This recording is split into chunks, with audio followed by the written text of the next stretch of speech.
Bismillahirrahmanirrahim. Assalamualaikum warahmatullahi wabarakatuh.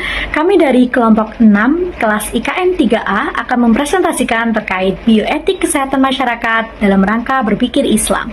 Stay tune.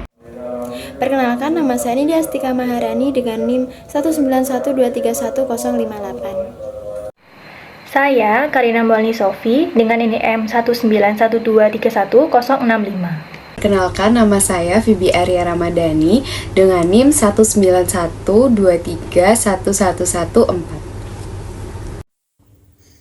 Saya Talita Kirana Tias dengan NIM 191231118. Perkenalkan, aku Inas Rosyida Asyarobani dengan NIM 191231120.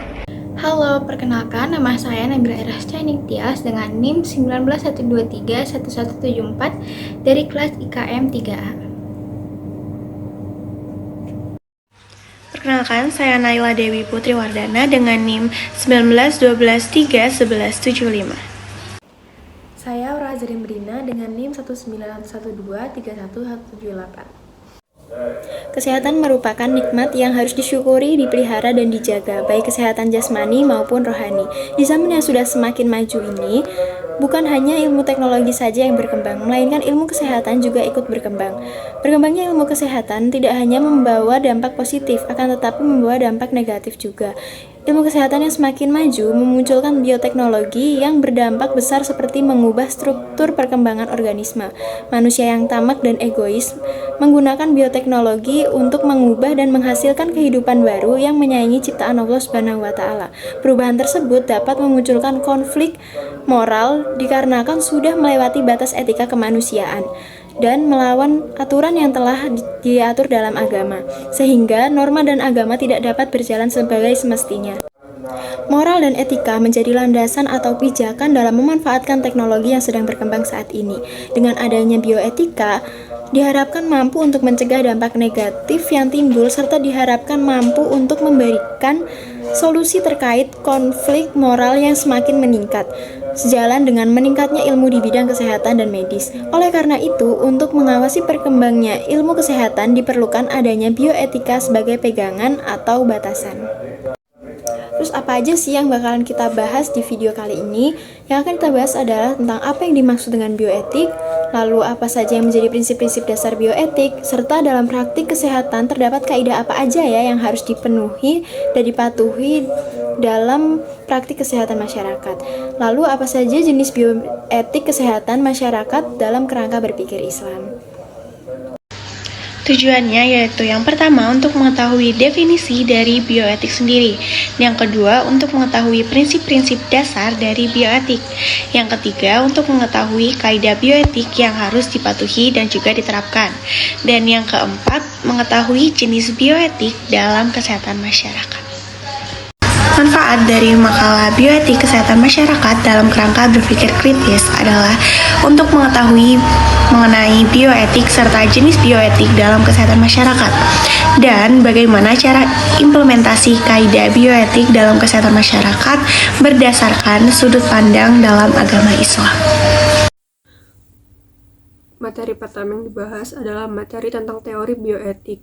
Teori bioetik dibagi menjadi dua, yaitu yang pertama adalah teori deontologi. Teori ini menitik beratkan pada kemungkinan manusia dan memperhatikan terhadap tindakan yang dilakukan, bukan dari hasil akhir.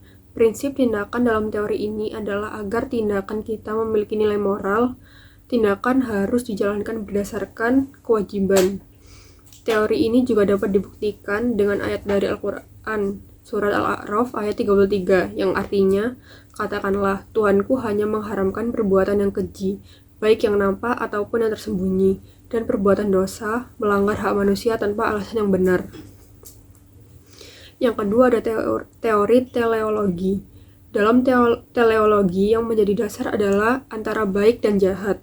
Berapa salahnya sebuah tindakan menurut hukum, tetapi jika itu bertujuan untuk hal yang baik, maka tindakan itu dinilai baik. Ajaran ini sangat berbahaya karena mungkin muncul cara-cara untuk menghalalkan segala tindakan. Dalam sebuah hadis dikatakan bahwa kalau kamu sudah tidak punya malu lagi atau tidak punya akhlak, lakukanlah apa yang kamu kehendaki. hadis riwayat Bukhari. Oke, selanjutnya di sini ada bioetik dalam kaidah Islam. Jadi, bioetik dalam Islam atau bioetik Islami atau yang disebut juga dengan al-akhlak al-tibiyah ini adalah sesuatu yang merujuk kepada tuntutan Islam dalam sebuah isu-isu etik atau moral yang berhubungan dengan masalah medis dan juga ilmu-ilmu kesehatan yang berkaitan dengan kehidupan manusia menurut tuntutan Islam. Nah, hal-hal ini itu dijelaskan oleh ayat-ayat Al-Quran. Salah satunya itu adalah surat Al-Maidah ayat 32 yang memiliki arti, oleh karena itu kami tetapkan suatu kaum bagi Bani Israel bahwa barang siapa yang membunuh seseorang bukan karena orang itu membunuh orang lain atau bukan karena mereka membuat kesalahan atau kerusakan di bumi, maka seakan-akan dia telah membunuh semua manusia. Lalu barang siapa yang memelihara kehidupan seorang manusia, maka seakan-akan dia telah memelihara kehidupan semua manusia. Sesungguhnya Rasul kami telah datang kepada mereka dengan membawa keterangan-keterangan yang jelas, tetapi kemudian banyak di antara mereka setelah itu melampaui batas di bumi. Nah, ayat ini itu menjelaskan bahwa barang siapa yang telah menyelamatkan hidup seseorang, maka ia telah berbuat baik kepada masyarakat, sehingga ini bisa dikaitkan dengan bioetik dalam kaidah Islam. Selanjutnya di sini ada prinsip bioetik dalam Islam. Nah, jadi prinsip-prinsipnya itu terdiri dari autonomy, beneficence, non-maleficence, dan juga justice yang ditulis oleh Tom dan James yang merupakan seorang ahli filsuf dan juga ahli bioetik di Amerika. Nah, jadi prinsip-prinsip ini itu sebenarnya dijelaskan oleh ayat-ayat Al-Quran. Contohnya itu seperti surat Ali Imran ayat 104 yang memiliki arti dan hendaklah ada di antara kamu segolongan umat yang menyeru kepada kebajikan, menyuruh kepada yang ma'ruf dan mencegah dari yang munkar. Maka mereka adalah orang-orang yang beruntung. Lalu di sini juga ada surat An-Nahl ayat 90 yang memiliki arti, sesungguhnya Allah menyuruh kamu berlaku adil dan berbuat kebajikan, memberi bantuan kepada kerabat, dan dia melarang melakukan perbuatan keji, kemungkaran, dan permusuhan. Dia juga memberi pengajaran kepada kamu agar kamu dapat mengambil pelajaran. Lalu ada juga di sini surat Al-Isra ayat 70 yang memiliki arti, dan sesungguhnya kami telah memuliakan anak cucu Adam dan kami angkut mereka di darat dan di laut, dan kami beri mereka rezeki yang melimpah dari yang baik-baik, dan kami juga lebihkan mereka di atas banyak makhluk yang kami ciptakan dengan kelebihan yang sempurna.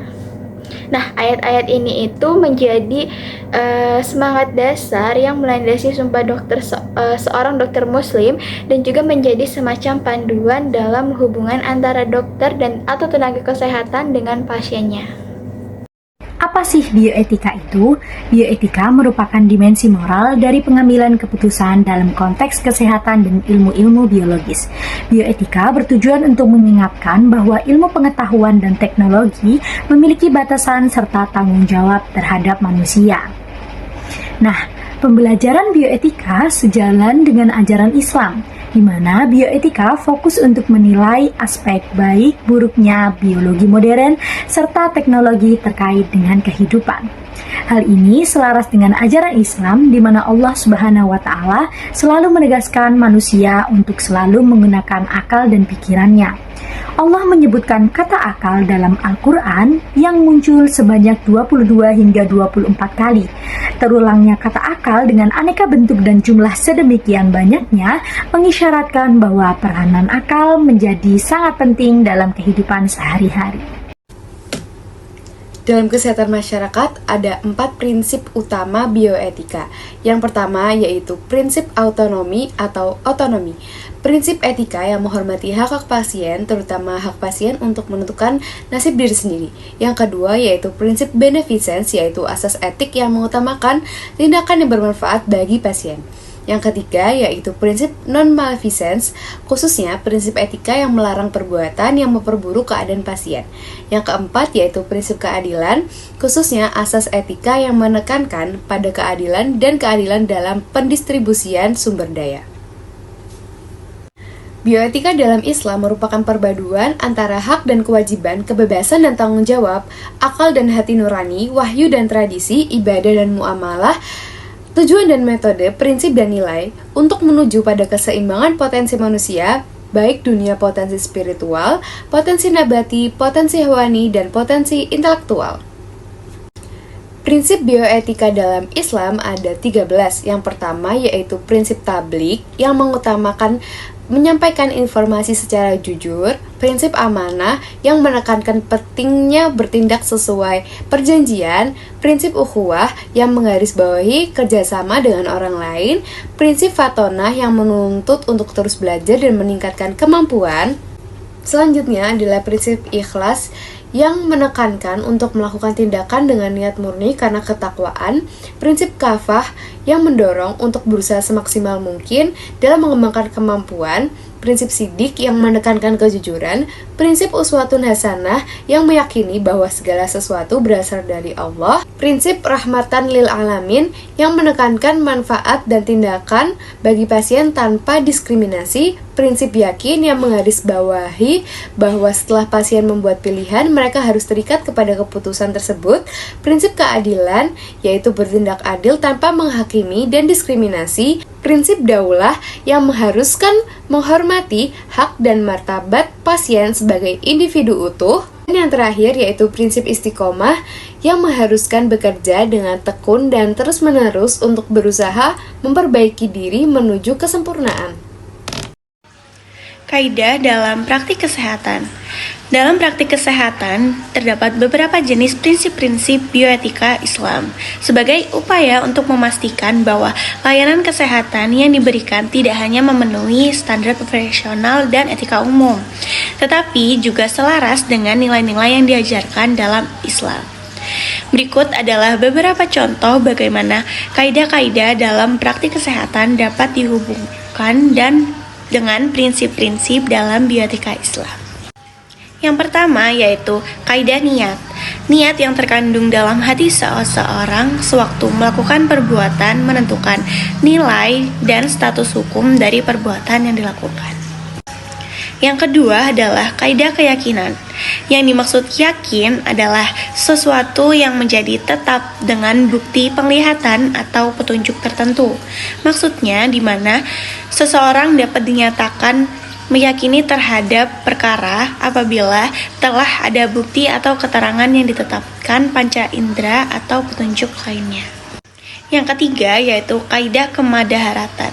Kaidah ini menunjukkan bahwa pada dasarnya hukum Islam berusaha menjauhkan manusia dari kemudaratan, baik perorangan maupun masyarakat guna mewujudkan kemaslahatan. Yang keempat yaitu kaidah kesukaran. Masyakot adalah kesukaran yang menghendaki adanya kebutuhan tentang sesuatu. Apabila tidak terpenuhi, tidak akan membahayakan eksistensi manusia. Dan yang terakhir, kelima, kaidah adat kebiasaan. Segala apa yang dikenal oleh manusia, sehingga hal itu menjadi suatu kebiasaan yang berlaku dalam kehidupan mereka, baik berupa perkataan dan perbuatan. Membahas bioetika dalam kesehatan masyarakat dalam perspektif Islam merupakan topik yang semakin penting sering berkembangnya ilmu kedokteran dan teknologi. Sebagai jamaah filsafat yang menangani permasalahan etika dalam bidang kedokteran dan biologi, bioetika memainkan peran penting dalam menentukan bagaimana permasalahan kesehatan ditangani dengan cara etis dan bertanggung jawab. Beberapa jenis bioetika dalam kesehatan masyarakat. Yang pertama ada cloning. Cloning berasal dari bahasa Inggris, cloning yang berarti suatu usaha untuk menciptakan duplikat suatu organisme melalui proses aseksual atau dengan arti lain membuat fotokopi atau penggandaan. Menurut hukum Islam, cloning hewan diperbolehkan atau mubah jika dilakukan untuk kemaslahatan, menghindarkan kemudaratan, dan menjaga kelangsungan hidup. Namun, cloning hewan tidak diperbolehkan jika dilakukan tanpa manfaat bagi manusia, agama, dan juga masyarakat. Hukum Islam Hukum Islam di Indonesia melarang cloning bagi manusia. Alasannya karena nasab anak hasil cloning tidak jelas yang dapat berdampak pada perwalian, kewarisan, dan tanggung jawab ayah kepada anak. Selain itu, cloning juga dapat menghilangkan sunnah tanawu dan menimbulkan kerancuan hubungan antara orang yang di-cloning dengan hasil cloningannya. Yang ketiga ada KB. KB adalah pengaturan rencana kelahiran anak dengan melakukan suatu cara atau alat yang dapat mencegah kehamilan. Dalam Islam, hukum KB dapat berubah dari mubah menjadi sunnah, wajib, makruh, atau haram. Hukum KB boleh jika dilakukan dengan motivasi pribadi seperti untuk menjaga kesehatan atau menjarang kehamilan. Namun hukum KB haram jika dilakukan dengan alasan berprasangka buruk pada Allah, seperti takut miskin atau tidak dapat membiayai anak-anak. Yang ketiga yaitu aborsi. Dalam Islam pernah dinyatakan bahwasanya sebuah kehidupan janin merupakan kehidupan yang harus dihormati dan disyukuri.